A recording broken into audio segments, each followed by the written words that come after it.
Summer holidays vandachu, நம்ம GT Holidays vandachu. GT Holidays, South India's #1 travel brand. JNN Institute of Engineering Autonomous Chennai. Join CSE, ANTS, Cybersecurity, VLSI Design, MBA and more. Counseling code 1126. Mad Rabbit, India's finest audio wearable brand, starting at 999. Gangers படம் பார்த்துட்டு ஃப்ரெஷ்ஷாக உங்ககிட்ட எனக்கு அந்த படத்தில் என்னென்னலாம் work ஆச்சு work ஆகலை அப்படின்றத வந்து உங்ககிட்ட ஷேர் பண்ணிக்கிறதுக்காக வந்திருக்கிறேன்.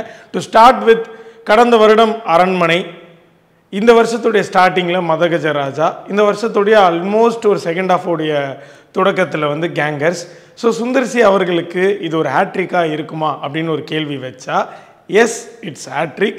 சுந்தர்சி அவர்களுக்கு இந்த கடந்த 3 படங்களாக எடுத்து பார்த்தா அரண்மனை படமும் போன வருஷம் மிகப்பெரிய வெற்றி, மதகஜராஜாவும் இந்த வருஷத்துடைய தொடக்கத்தில் மிகப்பெரிய வெற்றி.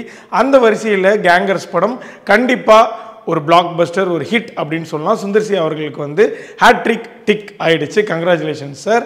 டு ஸ்டார்ட் வித் என்னெல்லாம் ஒர்க் ஆச்சு அப்படின்றத வந்து நான் உங்க கூட பகிர்ந்துக்கணும் அப்படின்னு நினைக்கிறேன். முதலாவதாக இந்த படத்தில் இந்த கேங்கர்ஸ் அப்படின்ற இந்த டைட்டிலை ஜஸ்டிஃபை பண்ணுறதுக்காக சுந்தர்சி அவர்கள் வந்து ஒரு மிகப்பெரிய ஒரு ஹீஸ்ட்டை நோக்கி போகிறாரு, அதை பண்ணுறாரு, ஒரு கேங்கோட பண்ணுறாரு. அந்த கேங் யார் அப்படின்னு பார்த்தா ஒரு பக்கம் கேத்ரின் டெரசா, இன்னொரு பக்கம் நம்ம வைகை புயல் வடிவேல் அண்ணன், இன்னொரு பக்கம் நம்ம முனிஷ்காந்த் அவர்கள், இன்னொரு பக்கம் பக்ஸு.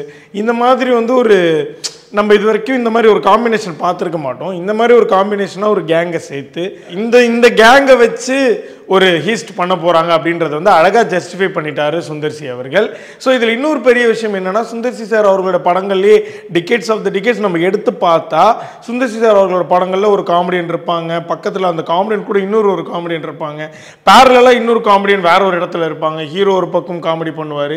ஸோ காமெடிக்கு பஞ்சமே இல்லை அவர்களுடைய படங்களில். அந்த வகையில் கேங்கர்ஸ் படம் வந்து நம்மளை வந்து பயங்கரமாக சாட்டிஸ்ஃபை பண்ணிடும். ஏன்னா இதில் அவர் சூஸ் பண்ண கேரக்டர்ஸ், அதுக்கு ஏற்படுத்தின கேரக்டரைசேஷன், அதுக்கு ஏற்படுத்தின டயலாக்ஸாக இருக்கட்டும், ஒரு கேரக்டரும் மீட் பண்ணக்கூடிய விதங்களாக இருக்கட்டும், மாற்றி மாற்றி வந்து மாட்டிக்கிறது, முழிக்கிறது, அதுலேயும் தப்பிச்சு போகிறது, பயப்படுற மாதிரி இருக்கிற சீன், தன்னைத்தானே வருத்திக்கிட்டு சிரிக்க வைக்கிற சீன் எல்லாமுமே பயங்கர சூப்பராக அழகாக கனெக்ட் ஆகிருக்கு.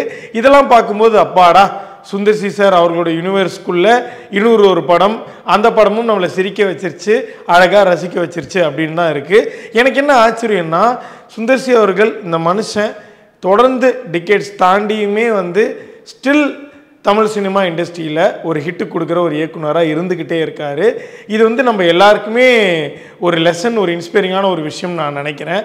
ஏன்னா நம்மளுடைய ஃபீல்டில் கண்டிப்பாக எவ்வளோ டிகேட்ஸ் ஆனாலும் நம்மளுடைய ஆர்ட் ஃபார்மில் நம்ம வந்து எவால்வ் ஆகிக்கிட்டே போகணும். இந்த மாதிரி தொடர் ஹிட்டு அந்தந்த காலகட்டத்துக்கும் சுந்தர்சி அவர்கள் மாதிரி நம்ம கொடுக்கணும் அப்படின்றத நான் ஒரு டேக் அவேவாக எடுத்துக்கிட்டேன். ஏன்னா இப்போ இருக்கிற ஒரு ஜென்ரேஷனில் மதகஜராஜாவும் அவர் ஹிட் ஆக்குறாரு, அரண்மனையும் ஹிட் ஆக்குறாரு, கேங்கர்ஸ் அப்படின்ற ஒரு படத்தையுமே வந்து கொடுத்து ஹிட் ஆக்குறாரு. உண்மையாக வந்து ஒரு ஃபினாமினல் ஒர்க்குங்க. சுந்தர்சி சார் அவர்களுக்கு ஒரு பெரிய பாராட்டுகள், எனக்கு கைத்தட்டல்கள். அடுத்தபடியாக நம்ம வைகை புயல் வடிவேலு அண்ணன், வடிவேலு அவர்களை வந்து நம்ம வந்து இந்த மாதிரி பார்க்கணும்னு சொல்லி ரொம்ப வருஷமாக இந்த ரீசெண்ட் இயர்ஸில் வெயிட் பண்ணிகிட்டே இருந்தோம்.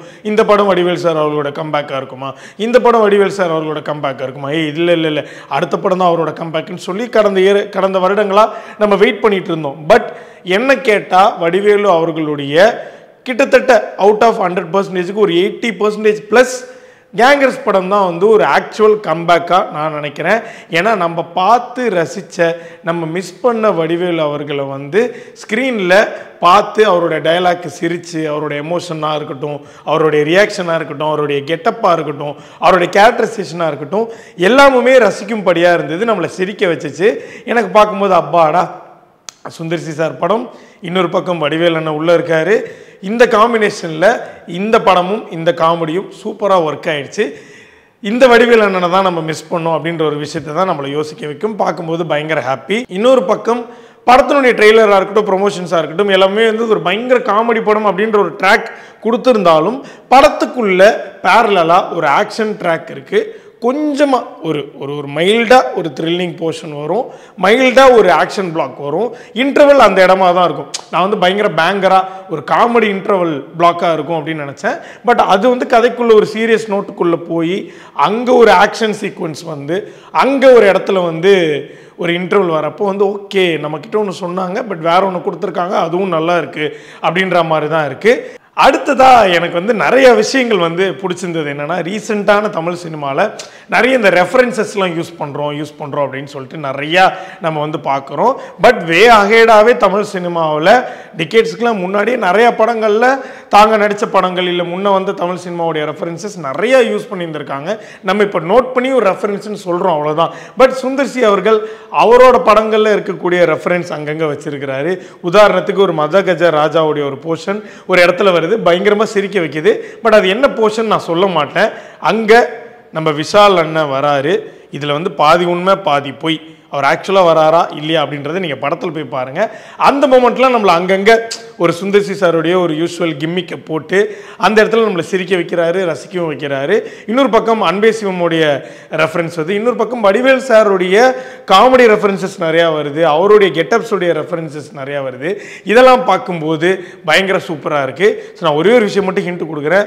விஷாலுடைய டைஹார்ட் ஃபேன்ஸ் எல்லாருக்கும் கிளைமேக்ஸில் ஒரு பயங்கர மாஸான ஒரு சீன் வச்சிருக்கிறாரு சுந்தர் சி அவர்கள். அந்த இடத்துல தியேட்டரே பிளாஸ்ட் ஆகிடுச்சு. அப்படி ஒரு மொமெண்ட்டாக தான் இருந்தது. இது இல்லாமல் நம்ம எல்லாருக்கும் ரொம்ப பிடிச்ச ஒரு ஸ்டார் இருக்காங்க, அதாவது super star, ultimate star, supreme star மாதிரி நம்ம தமிழ் சினிமாவில் நம்ம ஹார்ட்டுக்குள்ளே இருக்கிற ஒரு ஸ்டார் இருக்கார். அது என்னன்றதை முன்னாடி நீங்கள் ஃபீல் பண்ணிக்கோங்க. அவரோட ஒரு கேமியோ இருக்குது. அந்த கேமியோட தான் விக்ரம் படம் எப்படி முடியுமோ, லியோ படம் எப்படி முடியுமோ, அந்த மாதிரி சுந்தர் சி அவர்களும் ஒரு யூனிவர்ஸை கிரியேட் பண்ணி ஒரு ஆக்டரை உள்ளே கொண்டு வந்து ஒரு கிளைமேக்ஸை முடிக்கிறாரு. அவர் வரக்கூடிய போர்ஷனுமே நமக்கு கண்டிப்பாக பிடிச்சிரும்.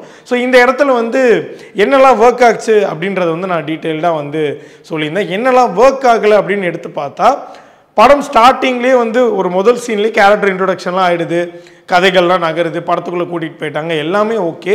பட் ஸ்டார்டிங் ஒரு ஒரு ஒரு 40 மினிட்ஸ்க்கு வரக்கூடிய ஹியூமர் பெருசாக நமக்கு ஒர்க் ஆகலையோ அப்படின்றது தோணுது. ஏன்னா நம்ம தியேட்டரில் உட்காந்துருக்கிறப்போ ஓகே என்ன நம்ம கொஞ்சமாக எங்கேயோ நமக்கு சிரிப்பு வர மாட்டேங்குது அப்படின்ற ஒரு போர்ஷன் தான் இந்த ஸ்டார்டிங் ஒரு 40 மினிட்ஸ்க்கு இருக்குது. அதுக்கு அடுத்தபடியாக வந்து சுந்தர் சி சார் அவர்களோட படங்களில் காமெடிக்கு எந்த அளவுக்கு பஞ்சம் இருக்காதோ அதே மாதிரி மியூசிக்கும் பஞ்சம் இருக்காது. மியூசிக்காக அவருடைய படங்களில் வந்தக்கூடிய பாட்டு எல்லாமே வந்து மிகப்பெரிய அளவில் வந்து ஹிட் ஆகியிருந்திருக்கு. ஸோ அப்படி பார்க்கும்போது கேங்கர்ஸுடைய மியூசிக்காக எனக்கு கொஞ்சம் ஓகே, இன்னும் பிஜிஎம்லாம் நல்லா போட்டுட்டாங்க, எல்லா சீன்ஸ் எல்லா எமோஷன்ஸுக்கும் பிஜிஎம் நல்லா போட்டுட்டாங்க. பட் சாங்ஸாக இன்னும் இருந்திருந்தால் நல்லா இருந்திருக்கும் அப்படின்றது வந்து எனக்கு வந்து ஒரு பர்சனல் ஃபீலாக இருந்தது. ஏன்னா படத்தில் ஒரு முக்கியமான ஒரு போர்ஷனில் கேத்ரின் டெர்சாவுடைய ஒரு சோலோ டான்ஸ் வரா மாதிரியான ஒரு சாங் ஒன்று இருக்குது.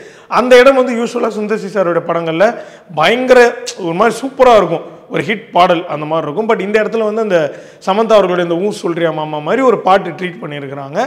பட் டக்குன்னு ஒரு கொஸ்டின் வருது, என்னதான் வந்து சுந்தர் சி சார் படங்களில் நம்ம லாஜிக்லாம் பார்த்தாலும் திடீர்னு ஏன் இந்த இடத்துல கேத்ரின் டெர்சா வராங்க, ஒரு டான்ஸ் இருக்குது, பட் அந்த பாட்டும் நமக்கு கொஞ்சம் கனெக்ட் ஆகலையே. மேபி அந்த பாட்டு இன்னும் ரசிக்கும்படியாக இருந்திருந்தால் நம்ம இதெல்லாம் கொஞ்சம் யோசிச்சுருக்க மாட்டோம். But last but not least நம்ம லாஜிக்லாம் கண்டிப்பாக யோசிக்கவே மாட்டோம். சுந்தர் சி சார் அவர்களோட படங்கள்னால் 3 மணி நேரம் ஃபேமிலி அண்ட் ஃப்ரெண்ட்ஸோடு போயிட்டு ஸ்டார்ட் டு எண்ட் சிரித்து பாசிட்டிவாக இருந்து மகிழ்ந்து தான் வெளில வருவோம். அதே மாதிரியான ஒரு படம் தான் கொடுத்துருக்குறாங்க. ஃபார் எக்ஸாம்பிள் நான் உட்காந்துருந்த இடங்கள்லாம் நிறைய ஃபேமிலி ஆடியன்ஸ் இருந்திருந்தாங்க. பட் நமக்கு கொஞ்சம் பிடிக்கிற ஒரு சீன் ஃபேமிலி ஆடியன்ஸுக்கு இன்னும் ரொம்பவே பிடிச்சிருக்கு. வடிவேல் அவர்களோட காமெடிக்கெலாம் பயங்கரமாக சிரிக்கிறாங்க. ஸோ நான் ஸ்டார்டிங்கில் சொன்ன இந்த 40 மினிட்ஸ்க்கு அப்புறமா இந்த ப்ரீ இன்டர்வல், குறிப்பாக செகண்ட் ஹாஃப்லாம் வந்து பயங்கரமாக காமெடி ஒர்க் பண்ணியிருக்கிறாங்க. எங்கெங்கே போகுது, அடுத்தடுத்து போகுது, எந்த இடத்துலையுமே செட்டில் ஆகலை. ஒவ்வொரு கேரக்டரும் ஒவ்வொரு சீனுமே கிட்டத்தட்ட அந்த ப்ரீ கிளைமேக்ஸ் அந்த கிளைமேக்ஸ் கரெக்டாக அந்த ஹீஸ்ட் வர போர்ஷன் எல்லாமுமே இந்த கேங் இருக்காங்கல்ல, அதாவது சுந்தர் சி அவர்கள், வடிவேல் அண்ணன் தான் வந்து இதில் மிகப்பெரிய பேக் போன் ஆஃப் கேங்கர்ஸ். இன்னொரு பக்கம் கேத்ரின் டெர்சா, முனிஷ்காந்த், பக்ஸ் எல்லாருமே வச்சு ஒரு காமெடி ப்ளே பண்ணியிருக்கிறாங்க. அந்த காமெடி வந்து பயங்கரமாக சுந்தர் சி சார் படங்களில் இந்த யூஸ்வலாக வந்து ஒரு சேசிங் இருக்கும், ஒரு இடத்த விட்டு இன்னொரு இடத்துக்கு போவாங்க, அங்கே ஒரு ப்ராப்பர்ட்டி ஜோக் இருக்கும், அந்த ஸ்க்ரீன் பிளே ஸ்கெலட்டனில் ஒரு ஜோக் இருக்கும். அது கேங்கர்ஸில் பயங்கரமாக ஒர்க் ஆகிருக்கு. யூஸ்வலாக அவர் பண்ணக்கூடிய அரண்மனை டெம்ப்ளேட்டில் ஒரு பயங்கரமான ஒரு சாமி பாட்டும் வச்சுருக்கிறாரு. பேரலாக வில்லன் துரத்த சுந்தர் சி அவர்கள் வந்து பயங்கரமாக திடீர்னு பார்த்தா ப்ரொஃபஸர் கெட்டப்லலாம் வராரு. ஸோ இந்த மாதிரி நிறைய விஷயங்கள்லாம் பண்ணி நம்மளை அழகாக இந்த கிம்மிக்லாம் பண்ணி சிரிக்க வச்சு ரசிக்கும்படியாக பண்ணி இந்த ஸ்டார்டிங் இருந்த அந்த ஒரு 40 to 45 மினிட்ஸ் இருக்கக்கூடிய நமக்கு கொஞ்சம் கனெக்ட் ஆகாமல் இருக்கக்கூடிய போர்ஷன் எல்லாம் இந்த ப்ரீ இன்டர்வல், குறிப்பாக செகண்ட் ஆஃப் அண்ட் ப்ரீ கிளைமேக்ஸ்லாம் வந்து நம்மளை சிரிக்க வச்சு அதெல்லாம் மறக்க வச்சு ஓகே சூப்பர்ப்பா கேங்கர்ஸ் அப்படின்ற ஒரு ஃபீலை வந்து சுந்தர் சி அண்ணா வந்து கொடுத்துட்டாரு. ஸோ கண்டிப்பாக இந்த summer holidays friends and family கூட சூப்பராக போயிட்டு ஒரு 3 மணி நேரம் ஒரு படம்ப்பா ஜாலியாக, அதுவும் நம்ம சுந்தர் சி சார் அவர்களுடைய படங்கள் ஸ்டார்ட் எண்ட் இது வரைக்கும் நம்ம பார்த்து ரசித்த படங்களுடைய டெம்ப்ளேட்டில் ஒரு அழகான படமாக இது இருக்கும்னா கண்டிப்பாக இருக்கும். டெஃபினட்டாக ஒரு 70% ப்ளஸ் இருக்கக்கூடிய ஆடியன்ஸ் எல்லாரையுமே இது சாட்டிஸ்ஃபை பண்ணிடும் அப்படின்றது என்னோட ஒரு சின்ன நம்பிக்கை. மீதி இந்த 30% வந்து நான் அந்த ஸ்டார்டிங்கில் இருக்கிற அந்த ஒரு 40 to 45 மினிட்ஸ்க்காக சொல்கிறேன். பட் கண்டிப்பாக majority of the audience friends and ஃபேமிலிக்கு கண்டிப்பாக கேங்கர்ஸ் பிடிக்கும். ஸோ படத்தை போய் மறக்காமல் பாருங்கள், பயங்கரமாக என்ஜாய் பண்ணுங்கள். என்னெல்லாம் என்ஜாய் பண்ணீங்க, என்னெல்லாம் பிடிச்சிச்சு அப்படின்றத வந்து கமெண்ட் பண்ணுங்கள். Yes, it's hattrick for Sundar C. நன்றி, வணக்கம். சம்மர் ஹாலிடேஸ் வந்தாச்சு, நம்ம ஜிடி ஹாலிடேஸும் வந்தாச்சு. GT holidays, South India's #1 travel brand. JNN Institute of Engineering Autonomous, Chennai. Join CSE, ANTS, Cybersecurity, VLSI Design, MBA and more. Counseling code 1126. Mad Rabbit, India's finest audio wearable brand, starting at 999.